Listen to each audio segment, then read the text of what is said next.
Hello students, welcome to Geetha Max YouTube channel.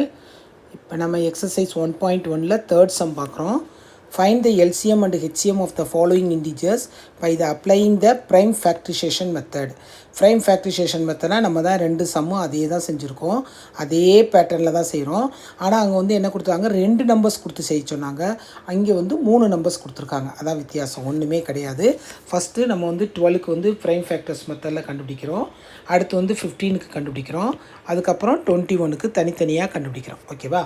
இப்போ 12ல் கண்டுபிடிக்கும் போது ஈவன் நம்பர்ஸ், அப்போனா வந்து 2 டேபிள்ஸில் கொடுத்தோன்னா 6 2s are 12, மறுபடியும் 2 டேபிள்ஸில் கொடுக்குறோம், அப்போனா 3 இஸ் த ஆட் நம்பர், அதை அப்படியே வச்சுக்கலாம். இப்போ எண்டிங் வித் 5ல் இருக்கிறதுனால நம்ம வந்து 5 டேபிள்ஸ் கொடுக்குறோம், 5 3s are 15, தட்ஸ் ஆல். இது வந்து எண்டிங் ஆட் நம்பர்ஸ் தான், நம்ம 3 டேபிள்ஸில் கொடுக்கணும்னா 7 3s are 21. இப்போ இதை தனித்தனியாக எழுதுகிறோம்.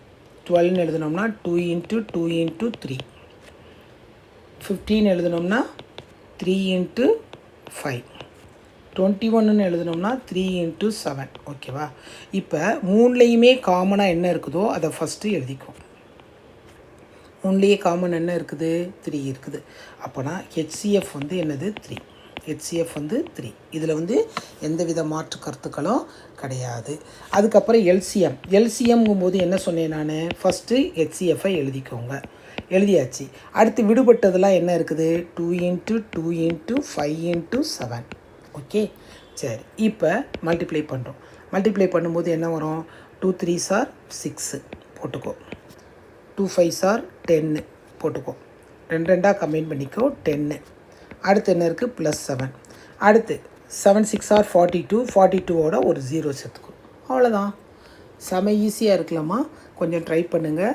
செம எளிமையான மெத்தடு தான் நான் தரேன், அதை ஃபாலோ பண்ணிங்கன்னா நல்ல மார்க்கு ஸ்கோர் பண்ணலாம். Thank you students. அடுத்த கணக்கில் சந்திப்போம்.